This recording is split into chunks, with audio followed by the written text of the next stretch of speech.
Good morning, Jen the Liberty Lion. Today we're going to talk about uh, government and the legal system compared to the medical system.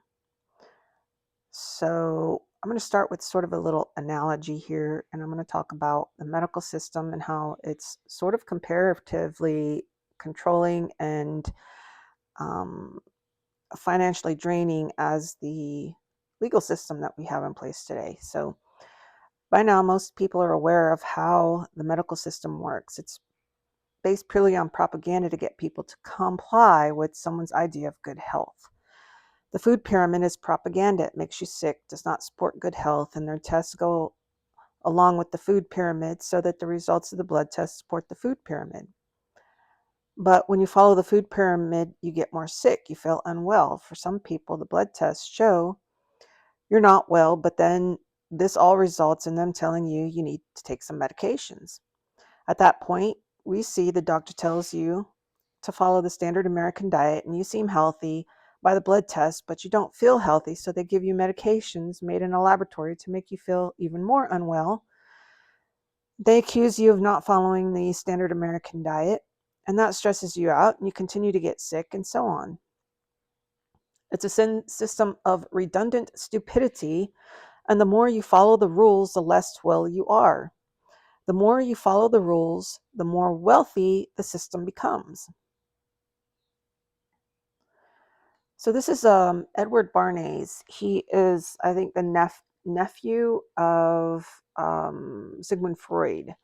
And he is what they call the father of public relations, which later became known as propaganda. He's credited with advancing the professional and public relations. His techniques have been criticized for manipulating public opinion, often in ways that undermine individual autonomy and democratic values. His best-known campaigns include a 1929 effort to promote female smoking by branding cigarettes as feminist torches of freedom, and his work for the United Fruit Company in the 1950s connected with the CIA-orchestrated overthrow of the democratically elected Guatemalan government in 1954. Bernays' involvement in Guatemala facilitated U.S. imperialism and contributed to decades of civil unrest and repression, raising ethical concerns about his role in undermining democratic governance. He worked for dozens of major American corporations, including Procter and Gamble and General Electric, and for government agencies, politicians, and nonprofit organizations.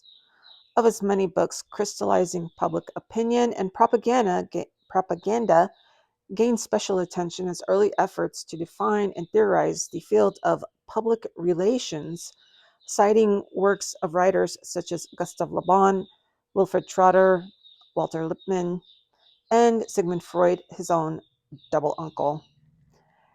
He described the masses as irrational and subject to herd instinct.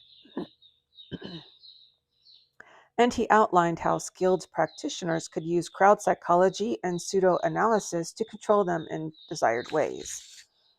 I'd just like to say the word MK Ultra right here. Bernays later synthesized many of these ideas in his post-war book, Public Relations, which outlined the science of managing information released to the public by an organization in a manner most advantageous to the organization, like agencies and for politicians. He does this by first providing an overview of the history of public relations and then provides insight into its application. Bernays was named the 100 most influential Americans of the 20th century by Life. His work has been linked to the rise of modern propaganda techniques that some argue have eroded democratic engagement and suppressed dissent. He was the subject of a full-length biography by Larry Tye entitled The Father of Spin, and later an award-winning 2002 documentary for the BBC by Adams Curtis entitled The Century of the Self.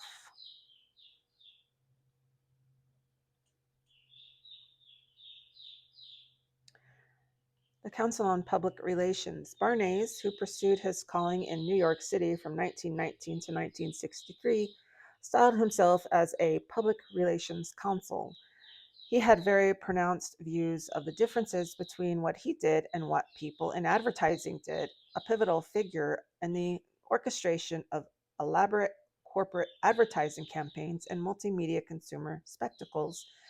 He is among those listed in the acknowledgments section of the seminal Governmental Society or Social Science Study Recent Social Trends in the United States. Notable clients and campaigns.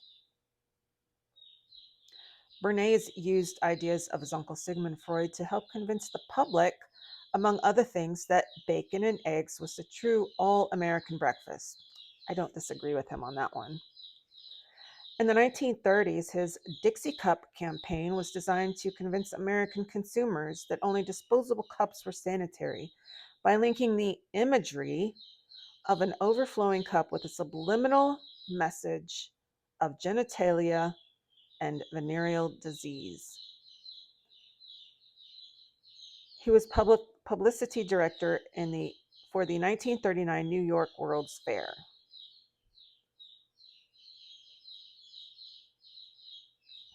Political clients. In 1924, Bernays set up a vaudeville pancake breakfast for Calvin Coolidge to change his stuffy image prior to the 1924 election. Entertainers including Al Johnson, Raymond Hitchcock, and the Dolly Sisters performed on the White House lawn. The event was widely reported by American newspapers, with the New York Times running the story under the headline, "President Nearly Laughs." A desperate Herbert Hoover consulted with Bernays a month before the 1932 presidential election. Bernays advised Hoover to create disunity within his opposition and to present an image of him as an invincible leader. Bernays advised William O. Dwyer of his candidacy for mayor of New York City on how to appear in front of different demographics.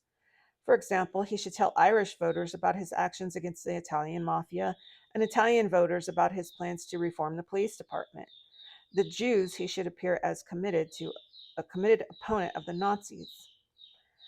He helped the name of President's Emergency Committee for Employment, suggesting this name as preferable to the Committee for Unemployment.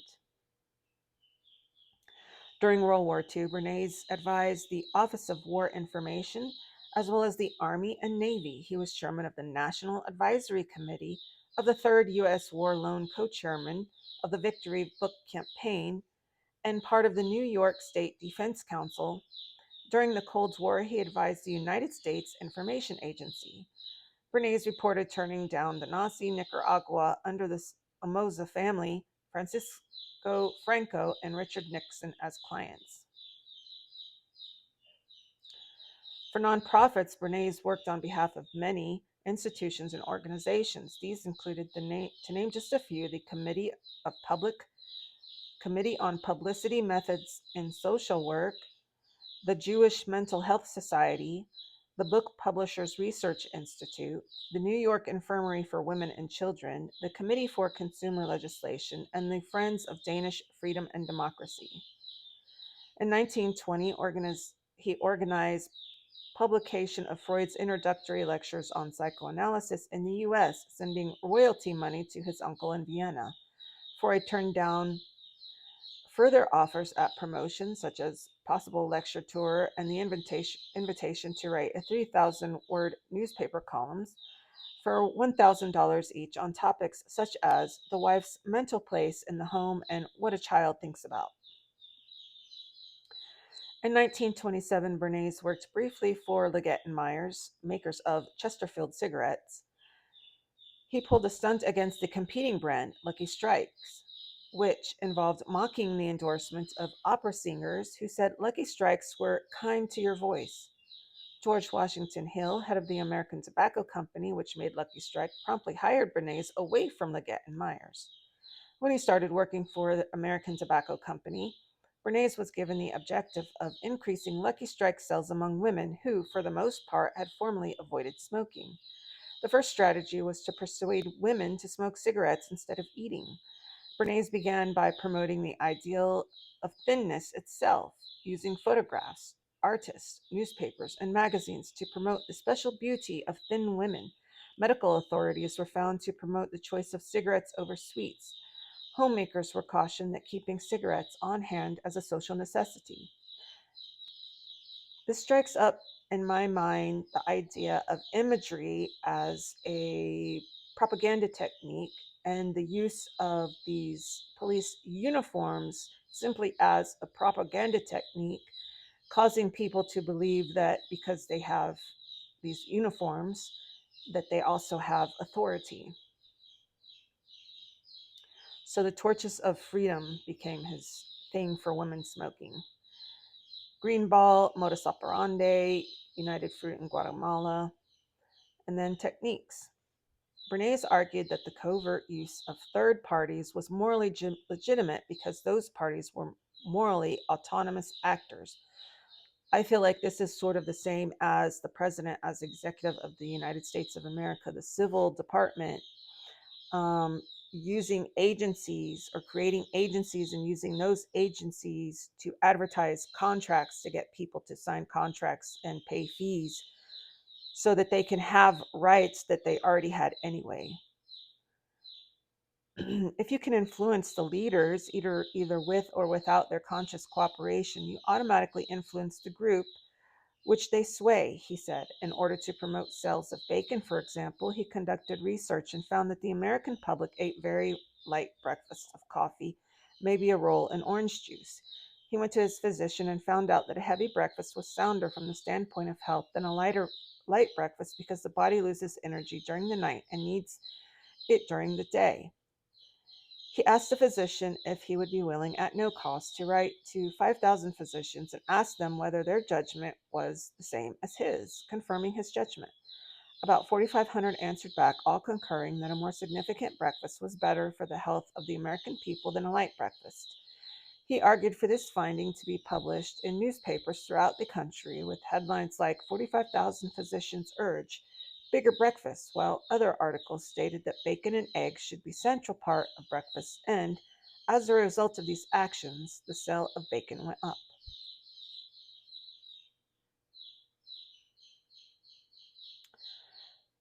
Describing the response to this campaign for ivory soap, Bernays wrote, as if actuated by the pressure of a button, people began working for the client instead of the client begging people to buy. Businesses found these covert methods irresistible. Struther Walker and Paul Sklar wrote in Business Finds Its Voice that Bernays had offered a solution to popular skepticism of business, which arose in the Depression. Better to implant an idea in a group leader's mind and let him spread it than to write up the idea and send it to the papers as a release in the old fashioned way. So I want to just mention right here that a couple weeks ago, I think it was on a Sunday, I posted a video where I was talking about a book called Frozen Fountains. Actually, I was reading from the book. And the reason why I did this was to show you how some of these ancient buildings that had these columns in the front, the columns represented water, but frozen sort of in time. So they stood there and they mimicked nature, and these columns were mimicking the movement of water, and you see the scrolls at the top. So these scrolls of water like shooting out of a fountain, so they come up from below and at the top they shoot out. They have these like ornate things at the top of these columns, which is supposed to be like water shooting out, and how you can make water flow a certain way, and that it's sort of like being on a sea where you're riding a wave. So these scrolls are also a word that we use to describe the writing on paper. So the scrolls are like paper with writing on it, which is information, and information flows into people, and then those people carry that information almost like riding a wave. And so when you go to these places, or these people, these ancient people went to these buildings, and they talked and they philosophized and argued and all these things, and then they wrote their findings or their ideas down on paper. Those ideas then were talked about and then sent out into the people, and the people began talking about them. And some of them may have never talked about anything before, but this was also, I think, a way of controlling people, to write things down on paper, to talk about those things, to send those things, those ideas out into the people, and then they carry them around. They carry them from place to place, and then it, you know how word is, it moves, and like a rumor, it goes from person to person to person. So I think that's sort of what Bernays was doing. And he knew that the more vivid an idea was in a person's mind, the more they would accept it and carry it and not let go of it, because they've attached themselves to this idea. And so that was the reason for um, reading that part of the book. And I didn't want to give that information out, my opinion of it out, because I wanted people to come to that conclusion on their own. But I think it's sometimes important to note the conclusion of a thing based on my opinion. And I think it was the opinion of the writer of Frozen Fountains, who was an architect. So Bernays is basically doing the same thing. He's using information and creating like a vividness, a picture in people's minds, so that they attach to that information, like telling women they could be thin. Um, and it's like they're holding up their torches of freedom when they do their own thing and they start smoking, which really was just to enhance the wealth of cigarette companies, or tobacco companies, I should say. And I think that is the same thing that politicians and their agencies that they create, or the executive creates, to get people to um, buy into signing their contracts, giving away their rights for some privilege that can then be taken away if they don't act appropriately. All of this is done by civilians. And unless you're in the military, you're a civilian. If you go into the military, you give up your rights. If you're a civilian, you keep your rights. And the civilians were higher than the military. But as us all being civilians are, we're all equal to one another. The military is lower than civilians because they give up their rights in order to provide a service to people. Okay, so that's, I think, what Bernays is doing. He's using propaganda, and he's doing it in a way that creates a picture in people's minds. And he helped a lot of companies make a lot of money doing this. Um, Scientific approach. Okay, so I want to go down to, you can read this, it's on Wikipedia. Um, crystallizing public opinion. So, Crystallizing Public Opinion is one of Bernays' books. It's published in 1932. Bernays defines the Council on Public Relations as more than a press agent, someone who can create a useful symbolic linkage among the masses. Appropriate messages should be crafted based on careful study of group psychology and disseminated by not merely purveying, but actually creating news. Okay, and it's not just news, it's a lot of other ways, but this is how he's talking about crystallizing public opinion. um so when these agents come to you and say you have to get a birth certificate for your kid, or your kid can't do this and this, or you have to get a driver's license, or you can't drive on the roads, you have to do all these things, you have to sign these papers, it's the law, you have to, it's not the law, you don't have to, but once you do sign the papers, then it is the law. So you're not responsible for paying taxes until you agree to pay taxes, and once you agree to pay taxes, you're responsible for those taxes. But then they also get you because the money is legal tender, and legal tender is a voluntary contract, and it's implied contract because it doesn't require you to say anything. It requires you to do a thing. It's a performative contract. You have to perform the action of using the money, and then that again puts you back into a system of, well, you're supposed to pay taxes because you're using our money, and that's an implied contract because the money is legal tender, which is a contract. So he gives examples from this, from his early career, and cites ideas from theorists including Walter Lippmann and Wilfred Trotter.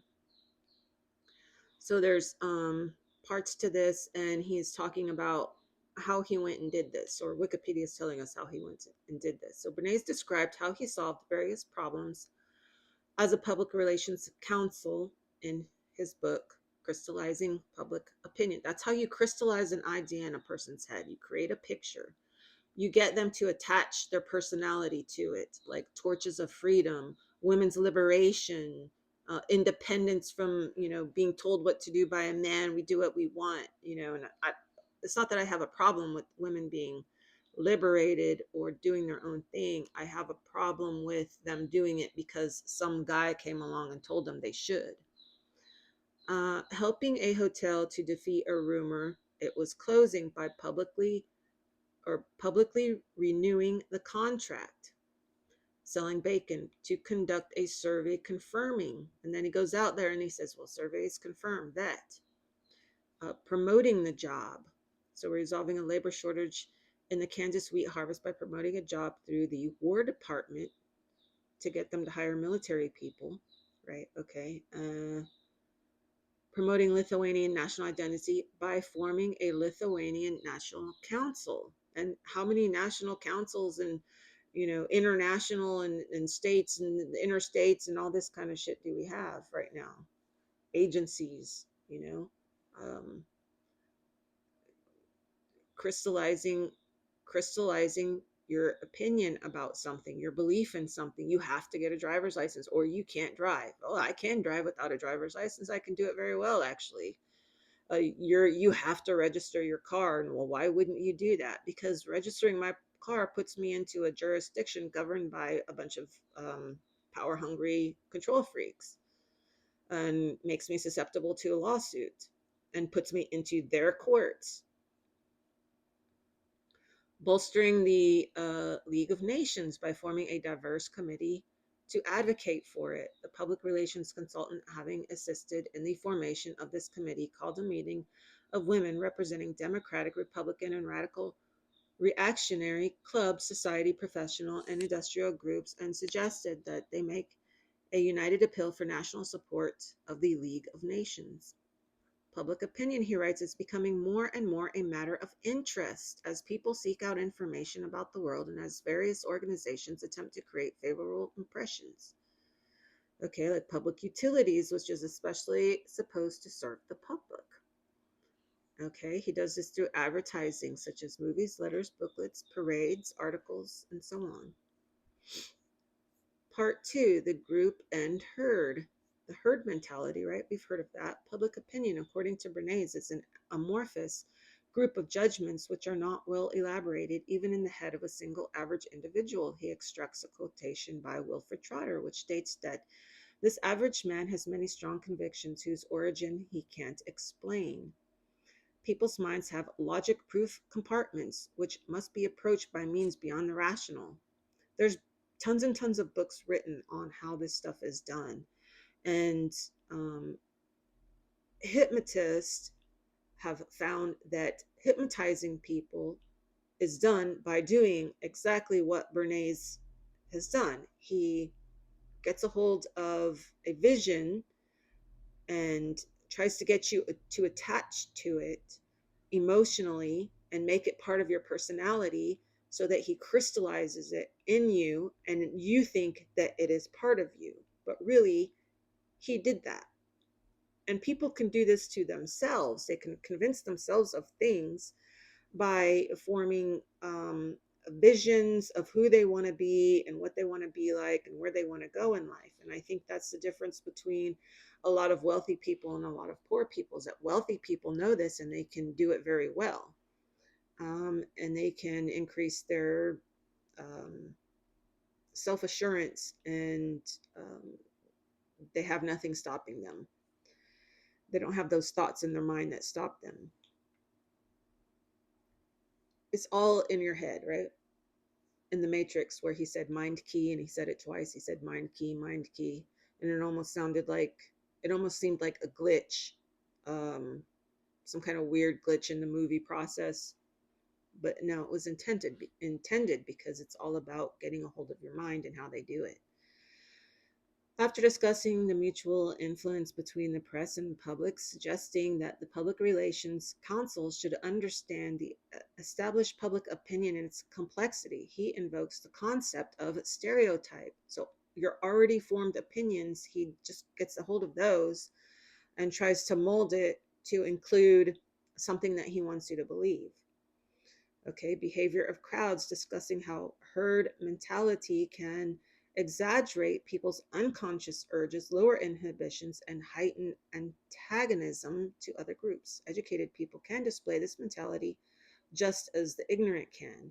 Bernays quotes Trotter stating that herd mentality affects people all the time. So this is something that like Chase Hughes has said. He's one of the guys on the behavior panel. He says that, he thinks he's a pretty smart guy and he knows about all of these tricks and he still falls for them sometimes.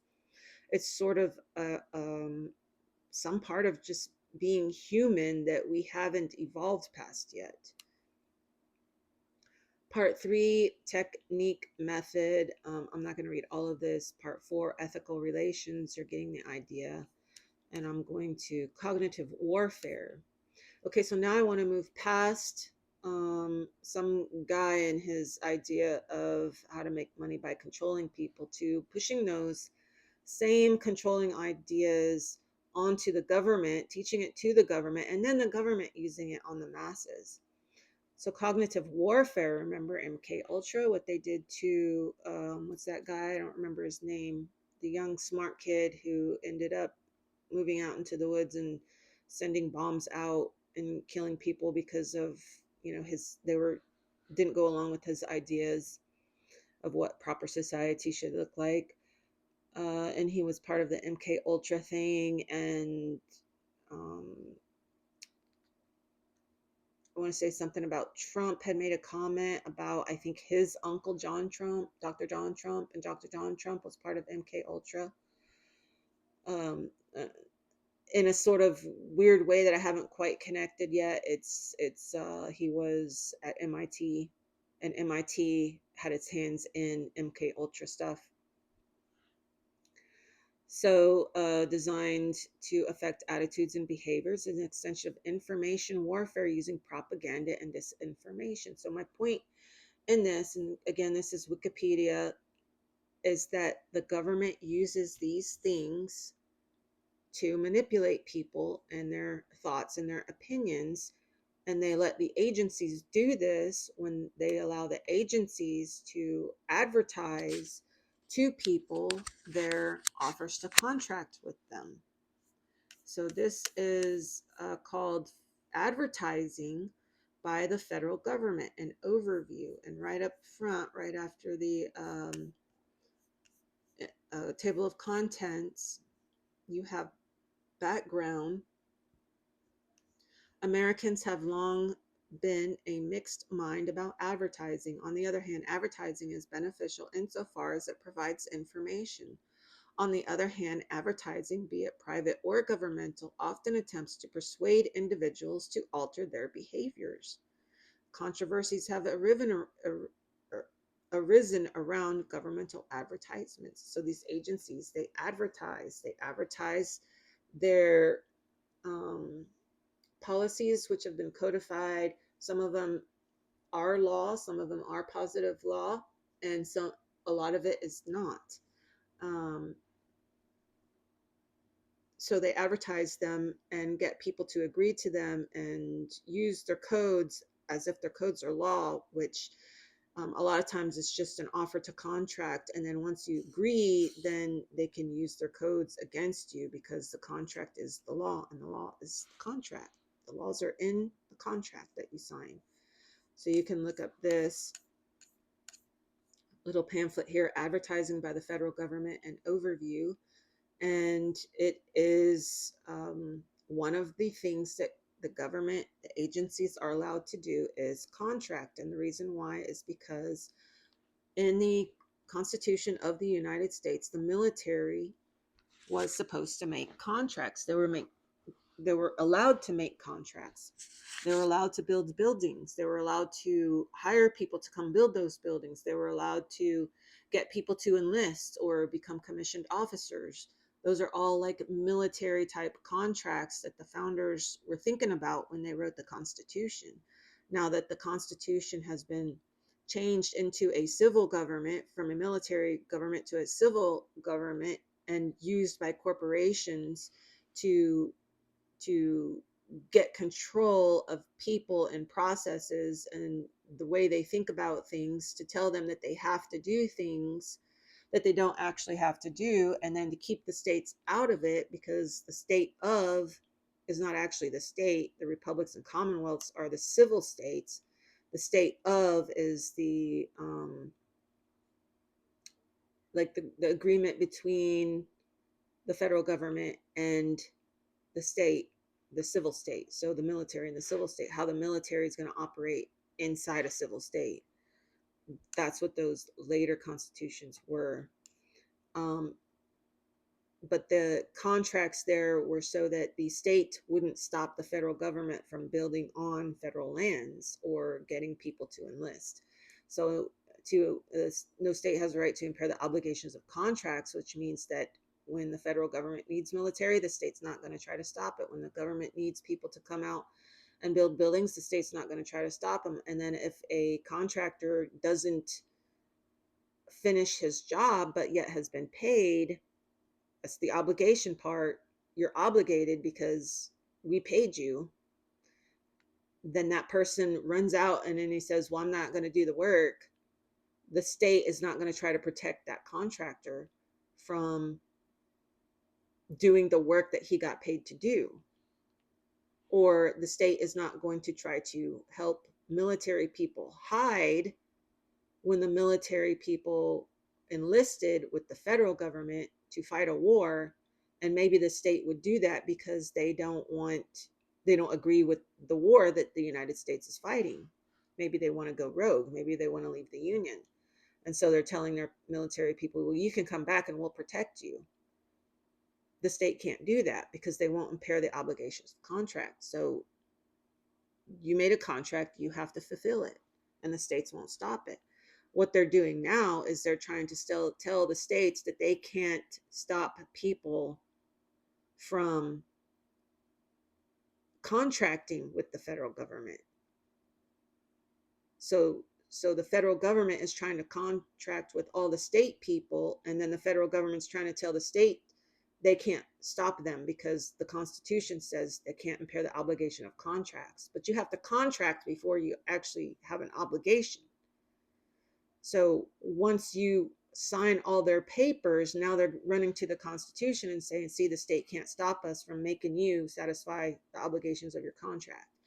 And then it's crystallized in our minds as being, that's the way you do it. You have to sign a paper and get a license in order to drive on the roads. But the federal government doesn't actually own those roads. And the federal government, the state of, like, for example, the state of Texas is the federal government inside the republic. They're here. The federal government's here because we allow them to be here, because the civil's always higher than the military. Okay, that's in the Republic of Texas Constitution. It may be in other constitutions, it may not be. And even if it's not, it doesn't matter, because it's a maxim of law that the civil is always higher in the military. Civil is always higher than the military, especially in a republic where the civilians created the government and then the government created the military.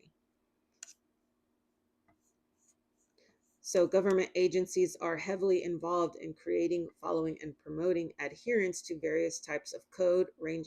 So if you really look at this, what it's saying, that government agencies use propaganda to get people to comply with their codes, sign the contracts, and pay a fee so that that agency can make money. And because they have these contracts, now they need their judges and their attorneys to help them administer these contracts to their benefit, not to our benefit. Because the person who writes the contracts will always write the contract to benefit them the most. If you go buy a car, the person lending you the money is writing the contract for your repayment to the money that they lent you. They're going to write the contract in their favor. Now, if you write a contract and you take it to the bank and say, this is what I want, and they agree to it, you've written a contract and you've written it to your benefit. There's nothing saying that you can't do that. It's just the bank probably won't accept your contract. They won't accept your offer. Instead, they'll say, well, here's our offer. You can take our offer, and if you don't like it, you can leave it, because we've got a whole line of people behind you that would like to sign our contracts. And they hire, of course, corporations to help them advertise, because that's what these agencies are allowed to do. They're allowed to advertise to us to get us to sign their contracts, which in turn makes them money, whether it be for a birth certificate, a driver's license, a social security card, a social security number, um, payment of taxes. When you go to, because all these corporations, when you go and get hired, they agree by contract to follow the laws. And the laws on the contract between the corporation and the government is that they will then make their employees pay taxes, or that the employee will agree to pay taxes. Let me see real quick if I can take this stuff off format.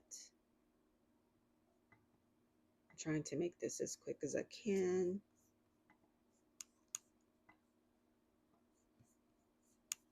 Well, it's going to take too long. So, okay, it's the same sort of base idea behind the legal system. So the medical system and the legal system sort of have the same basis.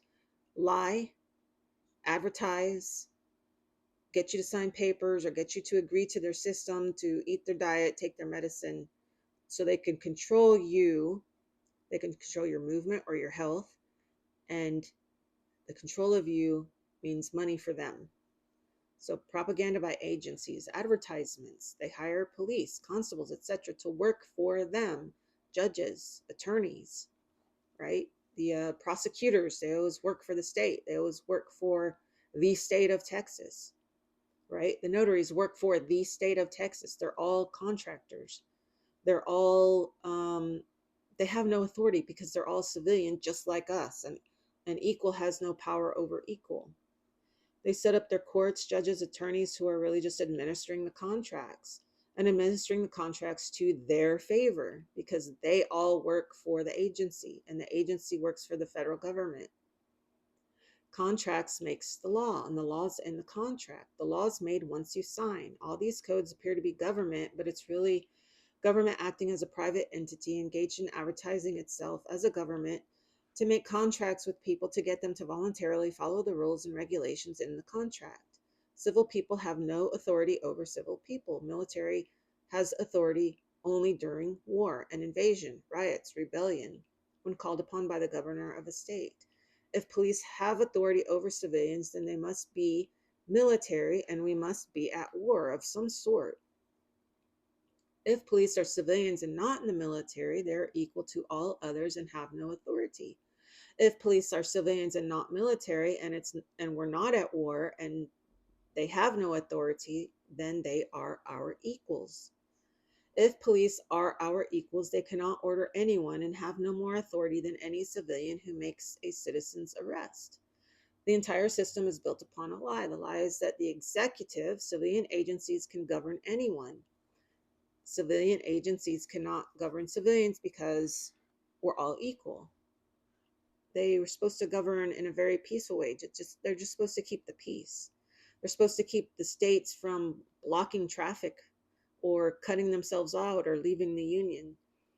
Agencies created by the executive cannot be given more power than the civilian himself has, and that makes us all equal. Being equal, we cannot be ordered, and they are not more than another civilian performing a citizen's arrest, badge or no badge, federal or not federal. During peace, the military has no power over civilians. It appears that according to the Republic of Texas Constitution, that the military never has any power over civilians or the civil power. The right of the people to rise up and overthrow their government cannot be stopped by the military. The elections have been overtaken, and we have not been getting what we vote for, and therefore the government that calls the military to keep its corrupt people in power is the same government we make an effort to overthrow. Not that we're making an effort to overthrow it, but hypothetically, if we were to make an effort to overthrow it, they would call the military in, and it's just a redundant stupidity. Then get the military power called in to force us to disseminate. What power do the courts have to administer contracts? Contracts are voluntary, and contract makes law. Where do the attorneys come from? They are hired. How do they get paid? Saying taxpayer money is not good enough, and it's sort of inaccurate. What department pays them? What agency is paying them? The agency that pays them is the agency that made them. Whoever pays them is where they answer to and who they answer to, and is who they work for. They are working for the people who write the contracts. They're on the side of the contract makers. So what is state of Texas, or any state or commonwealth? Not commonwealth, but the states created by the federal government. State of Texas is the agreement between Republic of Texas and Texas. Originally, it was the agreement between the Republic of Texas and the federal government on the powers of the military, the United States, inside Texas, like what the state can do and what the state cannot do on federal lands, and what the military can and cannot do off federal lands. So you have two jurisdictions, and it's sort of like just oil on one side and water on the other. Oil has its own way of doing things, and water has its way of doing things, and they don't really mix. But sometimes they have to go into each other's land to do things. So if a military person comes off federal lands and commits a crime, the state has a right to have him answer for that crime. If a civilian goes onto federal lands and commits a crime, the federal government has a right to make them stand for those crimes. They, whomever, have altered the Constitution of the United States in our minds. They recrystallized what the Constitution is to make us believe it was something that it's not, like a commercial contract, or a contract that regulates commerce in a way that it doesn't actually say. So it doesn't regulate commerce. It is supposed to keep commerce regular. It's supposed to help keep it flowing, because keeping the flow of commerce free makes a peaceful state of the whole country, and the military was supposed to keep the peace. So whoever altered the Constitution of the United States for the United States of America into a commercial contract where the executive civil uses agencies to make contracts with the civil people of the state voluntarily, but through deceit, such as propaganda, advertisements. That's why they need your signature, because it's voluntary. They need you to do something. They need you to agree in some kind of way, because it's completely voluntary. Why is it voluntary? Because they don't have the right to use force. They don't have the right to use force until after you sign it, after you agree it, after you do it, after you use it, such as the money, etc., to get you to comply, all the while pretending they have federal authority to do it. The federal authority of the Constitution of the United States, which is the military, is military powers, but they're using it as a civil power. You can't use a military power as a civil power, but that's what they did. The civilian government, the United States of America, created a military, the United States, gave it powers to use during wartime and to keep the flow of things going. And what the civilians have done, the civil government, is said, well, we're going to use the military power in the federal Constitution to make people believe that we have more power than we have, so that we can make them do things that they don't actually have to do. So they're pretending that the military is over the civil, and that the military power can force the civilians into doing whatever they want. to get you to comply, all the while pretending they have federal authority to do it, when the authority of the United States Constitution is a military authority which is supposed to be obedient to the civil, and the civil cannot order or force other civil people to do anything, since we are all equals. The point the founders wanted to make is that the people are the highest power. The government and the military are our servants, and they answer to us. But of course, they have flipped all that around. The government, if it exists at all, exists for our benefit, for keeping the peace, and not using us as their income stream through voluntary contracts. Maxim of law states, equal has no power over equal, or you could say civil has no power over civil. But this is true, but also you add the civil is higher than the military. The military, they lose their rights when they join the military. They lose some of their rights, not all of them. They still have their basic human rights, like 3 hots and a cot, so many hours of sleep and so many hours of time. So the military people still do have some rights, but they're removed from the republic and into a stratocracy. It's a whole different government, and it's governed by the Constitution of the United States for the United States of America in order to keep the peace of the country. The civilians, all these corporate owners who go into politics and all these, freaking weirdos and stuff, they're using the federal military constitution to pretend they have power that they don't have. And then they're getting these agencies to contract with you to force you to do things that really just control you and generate revenue for the civilian government, pretending to be a military government, pretending to be a civil government. So yes, I said that. Civilian government pretending to be a military government, pretending to be a civil government. We see this in the Articles of Confederation. We see the delegates of the civil state governments joined together as the United States of America in Congress assembled. And in formal legal writings, you do not say the United States of America and then turn around and say the United States. You say the United States of America, hereinafter known as the United States. But they didn't do that. And in the Constitution, they put the United States, based in the preamble, the United States works for the United States of America, which tells us they are not the same. And the president has 2 offices: executive of the civil government, the United States of America, and the commander-in-chief of the military government, the United States. And the Congress and the Constitution is the Congress of the United States. That's a military Congress who can be ordered to appear in the event of some sort of war effort or attack or something. Civilians have no power over civilians, and so not even civilians could order other civilians to appear in Congress during war. You see, that was a problem back during the Revolution. They were all civilians. There was no military. There was militia, but militia was made up of the civil class of people.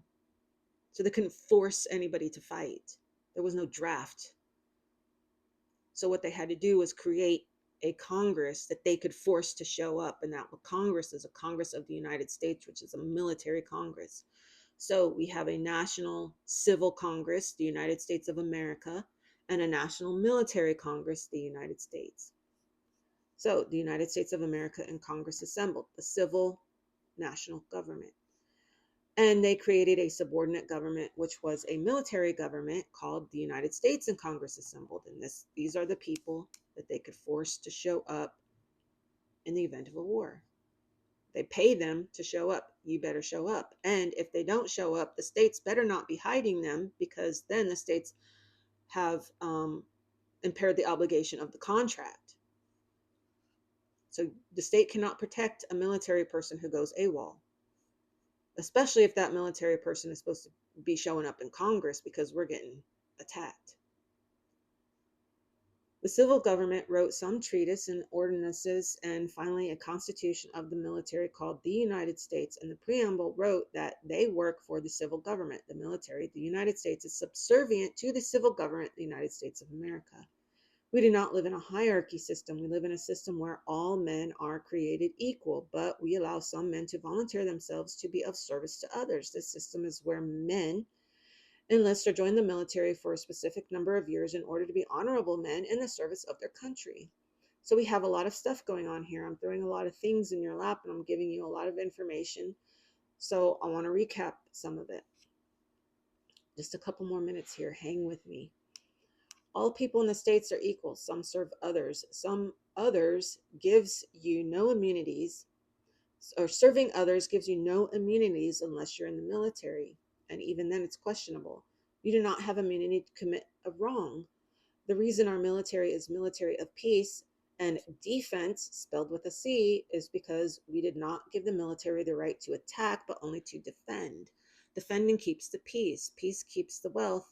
As war destroys people, lands, possessions, etc. Unjust war is a humiliation to people. The executive, civil, the United States of America, the president as the executive officer of the United States of America, has created agencies. Agencies are civil entities which make them equal to civilians or civil people and above the military. They advertise their policies as laws and send agents out to advertise them. They also advertise through the media. Again, this is a civil government pretending to be a military government, pretending to be a civil government. So these agencies are using military power, but they're really just civilians. But they have to use military power if they assume to have some sort of right or control, right to control civilians, which they don't, because they are also civilians, because they can't be in the military, because you can't be a civilian using military powers, not in war. So what do? They offer you contracts and they tell you you have to. They tell you to use force. They tell you or else. It's the law, blah, blah, blah. And these are just advertisements. They are salespeople. They're selling their policies to you through fear and propaganda and crystallizing in your mind the idea that you have to do a thing. You believe you must because the propaganda is strong and they have used PR on you. You sign contracts, you are presented, which you sign contracts which are presented to you as forms, applications, etc. You pay a fee and agree to continue paying some fees. These are not taxes, they're fees. They require you to be a citizen of the United States. These forms that they want you to sign, you have to sign them saying that you're a citizen of the United States. A citizen of the United States is someone on federal lands. You say you are a citizen of the United States, but are you really? Are you on federal lands? And those federal lands are usually military related. People on those federal lands that live on those federal lands are usually military people. There are a few, very few, very, very few who live on federal lands because who are not in the military because the state sold those lands to the federal government a long, long time ago. And the people were living on those lands, and for example, they didn't want to sell their lands, so they retained their lands, but those lands still became federal lands. And so they, not being in the military, became federal citizens of the United States. But that's not what the founders intended. And you can see that if you read the Constitution, and it's a military constitution, which requires to have so many years of military experience. I've done all the numbers on this. I've taken all the numbers, all the ages, all the requirements for years in service, being a citizen of the United States, put it all down on paper. I shared it with you all in a video. It's in my book. The numbers add up to being military members for Congress and president. Because the Supreme Court is an executive office, it's created by civilians for the benefit of the United States of America. So the Supreme Court is supposed to keep the military government in control, small, within their powers. They're not supposed to be expanding and expanding and expanding, but we have civilians using the federal government, the federal military powers to pretend to have those powers over the states. So we're not all citizens of the United States, and we're not all in the military. The agencies had advertised to pay judges, attorneys, police, etc., to push their contracts out amongst us to generate revenue for them. Once you sign the contracts, you have given up some of your rights, even the unalienable ones like driving, traveling, using the roads. I think it's well understood by now that when you are in public, you do not lose your private rights. This is a maxim of reason and logic. Maxims are created, right reason, for good purposes, um, and they're logical. They make sense, and they don't go away throughout time. Um, it, Maxims of reason and logic do not violate what is right and good. Knowing this, the agencies try to remove the right of you doing a thing by claiming you have to earn your right to do a thing by applying through an application process, such as getting a birth certificate to get a job, loan, join the military, get a diverse driver's license, and use the roads.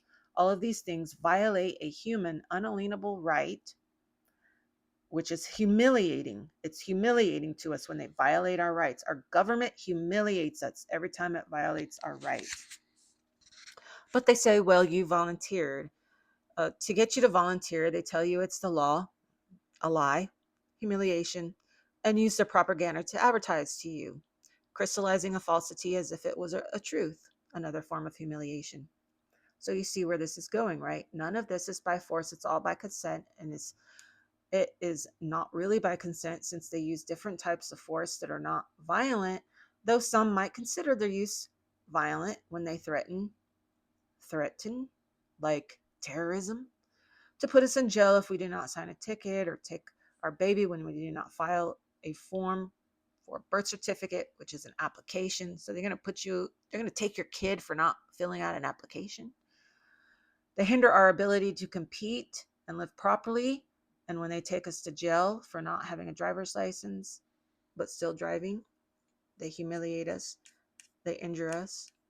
Um, you could, I guess, in some kind of way, call it an act of violence.